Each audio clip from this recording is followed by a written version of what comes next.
Hi, in this part of the video, I am going to give you a certain tool to assess your own answer that you have written, that how well it has gone and how well you have done.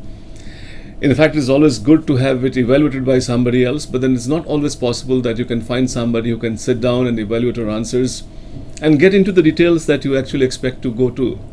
I'm sharing with you some of the tools through which you can do your own evaluation of your own answers. First thing, very important, that is you should try and ensure that there is one question, the answer has to be one. In a sense, if I'm asking about certain question, you can't give multiple different answers for the same thing. Question one, answer one. But then while you're writing it and expressing it, you'd find that there'll be a lot of differences between the questions that is asked and the answers that you give. You seem to be improvising, and then that's correct also to some extent, that you can improvise. But what is important here is that it should at least be 80% same, 85% same. When you actually get into that higher stage of preparedness, you will start writing answers almost identical, 80-85% same. That's the way, that's the level I wanted to achieve. And for that, some tools that I'm sharing with you, you should be trying and checking as if my answers have these qualities or ingredients or not. The first thing, when you're reading your answers, try and see that, have I written some extra line or extra words in that? That means if there are certain sentences, even if you do not write, the answer still stands. That sentence should not have any place in your answer. If I drop these 5 words, I think my answer still stands. If I drop these 2 lines, my answer still stands. If you have those kind of things, kindly keep it to your thought level, don't express them. So that's something which you have to basically go on editing your own answers and seeing that if that's kind of problem there or not.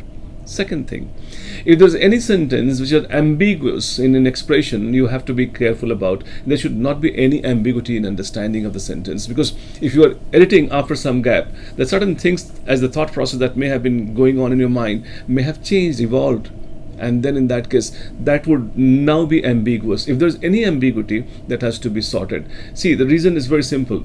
You and I have got a generation gap, and when you have a generation gap, you're writing with your backdrop, which is very dissimilar to my backdrop. My education, my experience, my understanding, everything is so different. So in such conditions, there are a lot of chances of losses there. And if you have got some sentences which are not very clear and ambiguous, the chances of loss is very high. I don't want you to commit that. So I ensure that when you're writing, that they are very, very clear and they convey what they want to.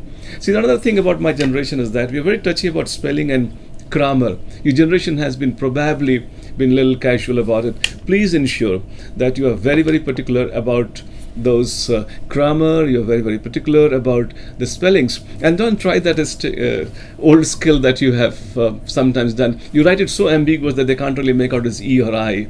I think that's a very old trick that people have been using. So you cannot write like something which nobody can make out.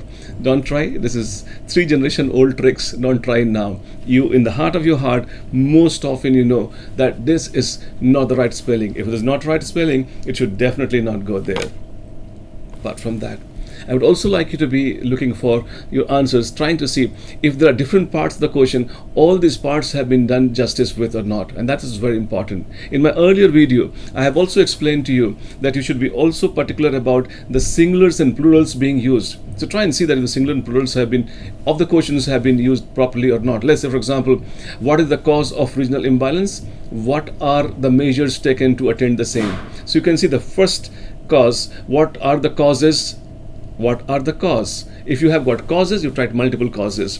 What are the steps taken? Is plural. What is the step taken? It's singular. So different parts of the question, if you got some part having plural, some part having singular, you have to accordingly deal. If I phrase the question, what is the cause of regional imbalance and what are the steps taken, I would expect that you write lesser on the first part, more on the second part. If I reverse it, what are the causes of regional imbalance in India and what step has been taken? So more on the first part, less on the second part. So that's the way I like you to see that you evaluate your answer.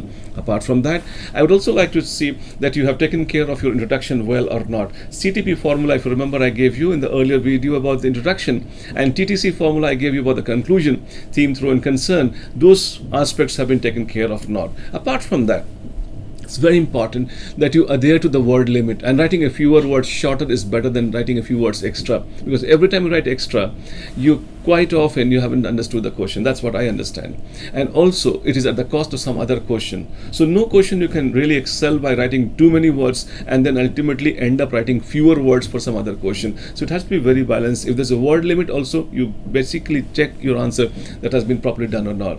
And then also try and see that the time that you've taken for writing this answer, was that judicious or correct or not. And that has to be basically kept in mind. In fact, I would like you to always practice for 21 questions in 3 hours. If you're getting 21 questions in 3 hours, you are always very comfortable in the examination hall. Of course, even if they ask more sometime, they have in the past did that, 25 questions.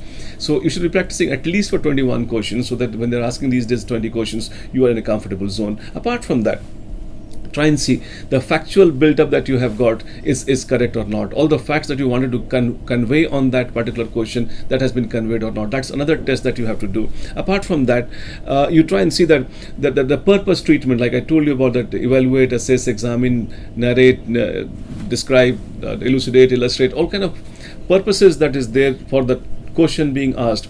So this purpose has been properly dealt with, not, and that's another test that you should give, another editing that you should do for your own answer. Apart from that, you should also try and see if my answer has got some X factor. My experience tells me from the previous toppers that we have seen in front of our eyes, they always have had some X factors. The X factor of one person was different from the X factor for another person, but the point is they all had an X factor. So try and see, look at your answer and see that, hey, in this question I have got this as X factor, which can be a key word, which can be a key concept, which can be a data, anything which has got something which is spatial, it shines in your answer. So that has to be some X factors in your answer or not. Just try checking that. Apart from that, also check your own answer if it has got some closed sentences. When I say closed sentences, I basically mean that there should not be something which will be offensive for my kind of generation, in a sense like the most important cause of regional imbalance in India. No, I think I will be offended. You say one of the most important reason.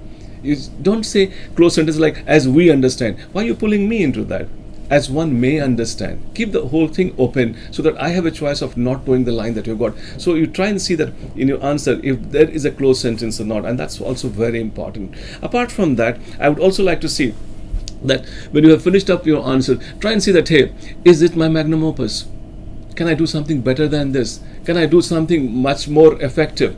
This is one question that you ask to yourself. Your mind will start being a little more productive, being a little more effective, and in the sense that they would say that, hey, I think I could have added this also. I think I could have added this also. This one probe that you're giving, that would also help you in getting some idea as to coming out with something better in the next question, or the next attempt that you are writing for another question, or the same question if you are trying to attempt again. So these are the tools. I have given you 10 different aspects. So I would expect that you hear this video more than once and try and jot down all the tools that I have basically indicated to you, through which you would be basically assessing your own questions. And if you are assessing your own question, I believe that one, individually speaking, is the best critic of one's own self. So if you are your own critic and you try and see all these dimensions in your answer, I'm sure your answer quality would definitely improve in times to come. With this hope, I'm signing off now, and then I hope that you do a lot of practice on the backdrop that you have got, and we are always available for your views. We are always available through various channels. You can reach us. And then definitely some of you I'm going to see in the class also, where I'll be giving a much more elaborated version of the same. Thank you and God bless.